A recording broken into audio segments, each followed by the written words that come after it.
Você está iniciando a leitura da Bíblia e não sabe por onde começar, ou até mesmo você já tentou ler e vai tentar ler novamente, você está meio perdido. Você não consegue entender o contexto, não consegue saber qual é o próximo passo que você tem que dar, qual é o próximo livro que você vai ler. Você vê às vezes as pessoas pregando com tanta facilidade e a pessoa fala origens de termos que são em hebraicos, em termos gregos, ela entende todo um contexto, ela explica como se estivesse ali olhando o mapa e falando de onde um personagem saiu, para onde ele foi, qual ano isso aconteceu, e você acha que você não entende, ou você não tem o dom, ou você simplesmente não foi escolhido para ter essa sabedoria. Nesse vídeo eu vou te mostrar que, primeiro, você só está começando, né? Isso faz parte, todo mundo já se sentiu assim. Segundo, tem um caminho que você pode desenvolver a sua leitura de uma forma muito tranquila, de uma forma bem confortável, tendo conhecimento e entendendo muito mais daquilo que você está lendo, de uma forma até mais divertida e curiosa, que vai despertar a sua curiosidade para aprender mais. O primeiro ponto que muita gente sabe, mas eu preciso falar que eu não poderia deixar de falar, é que a Bíblia ela é um conjunto de livros. Entender que ela não é um livro, mas que ela é um conjunto de 66 livros compilados ali juntos. Quando você terminar de ler a Bíblia, você não terminou de ler um livro, você terminou de ler 66 livros. Só com essa informação já muda totalmente a sua forma de olhar para a Bíblia, né? Até no sentido emocional, vamos dizer assim, e de ânimo para a leitura. Então, quando você terminar de ler um livro da Bíblia, comemore, fique feliz, porque você terminou de ler um livro. É como se você tivesse, por exemplo, terminado de ler um livro assim, porque as pessoas leem normalmente, né, livros que todos nós lemos e... Então olha para a Bíblia dessa forma. Isso vai te trazer muito mais ânimo e vai te trazer muito mais uma compreensão e um senso de evolução durante a leitura da Bíblia. Isso vai deixar a jornada mais confortável, mais prazerosa e vai te fazer aprender e reter mais informação, porque você vai olhar para aquele livro com um objetivo específico de entender e concluir ele, e não olhar para a Bíblia como um todo com um pensamento e com a cobrança de que você tem que entender ela toda. Mas muitas das vezes a gente não olha para ela dessa forma. A gente olha e pensa assim: eu tenho que terminar de ler a Bíblia. E aí você olha para a Bíblia como um livro gigante e você pensa assim: quando será que eu vou conseguir terminar isso? Às vezes se torna até um objetivo muito difícil e isso acaba te desanimando. O segundo ponto que é legal a gente conversar aqui e eu compartilhar é que a Bíblia tem uma ordem cronológica e uma ordem canônica dos livros. Então assim, quando você olha lá e você vê os livros organizados lá na Bíblia, você tem que saber que aquela ordem que está lá não é a ordem cronológica. Não significa que uma coisa aconteceu após a outra na sequência dos livros. Então, existe a ordem que a gente chama de ordem canônica dos livros, que é a forma como ela está organizada dentro da Bíblia, e existem a ordem que é a ordem cronológica. É o que aconteceu após o quê? E nesse primeiro momento, a gente vai focar aqui só nos 4 evangelhos, que se você está iniciando, são os livros indicados para você começar a ler. A gente está falando de Mateus, Marcos, Lucas e João. Inclusive, essa é a ordem canônica dos livros. Se você abrir a Bíblia, eles vão estar organizados nessa exata sequência. Se a gente for olhar para a ordem cronológica desses livros, a ordem deles deveria ser um pouco diferente, no sentido de escrita, porque um livro foi escrito após o outro.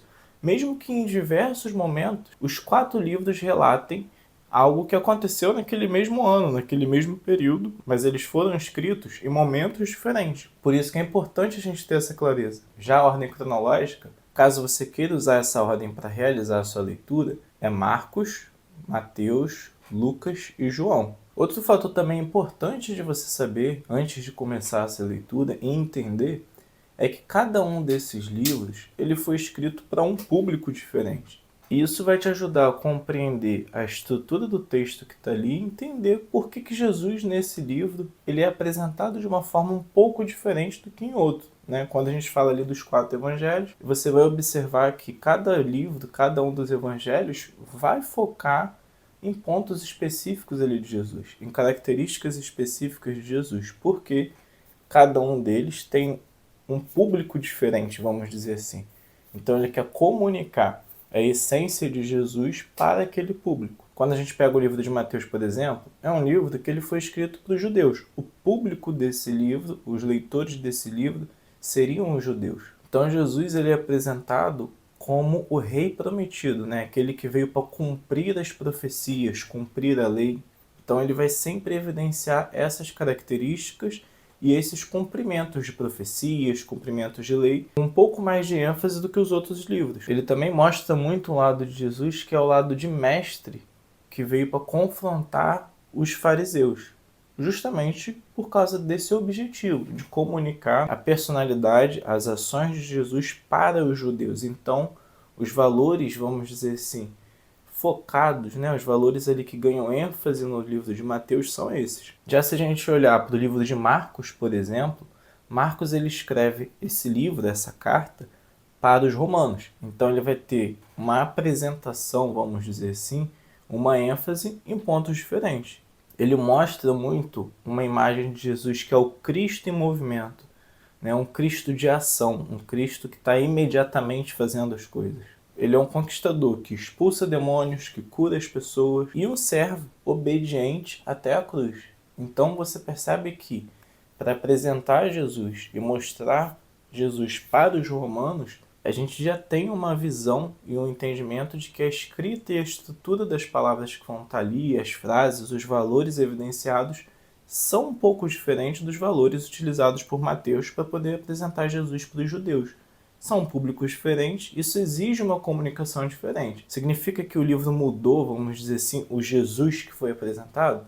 Não, só que cada um deles olhou para características específicas e características que se comunicariam melhor com aquele público, como Paulo diz, né?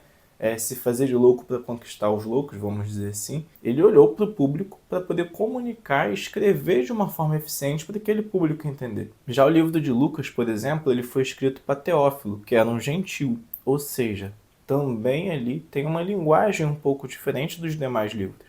E aí Lucas ele já vai apresentar Jesus com uma imagem mais de Salvador. O Salvador da humanidade, o Salvador dos rejeitados, porque ele está falando para os gentios. O Filho do Homem, né, que mostra a humanidade de Jesus, a humanidade de Cristo. Uma coisa mais humana ali, mais próxima dos rejeitados, mais próximas do humano de uma forma geral. Você vê que já não tem muito mais essa visão, essa imagem tão clara de um rei, de um conquistador, não. Mas de alguém próximo aos gentios, de alguém próximo à humanidade, num contexto geral, vamos dizer assim. Apresenta Jesus como um médico que cura o corpo, cura a alma, e fala de um homem justo que ensina sobre o reino. E João, ele já fala para os gentios de forma geral. Então ele fala mais para uma linha, né, onde ele apresenta Jesus como Filho de Deus, o Verbo que se fez carne, o eu sou, o caminho, a verdade, a vida, o Cordeiro de Deus. Então você percebe que cada livro, de acordo com o público que ele foi direcionado, de acordo com quem escreveu ele tem um contexto específico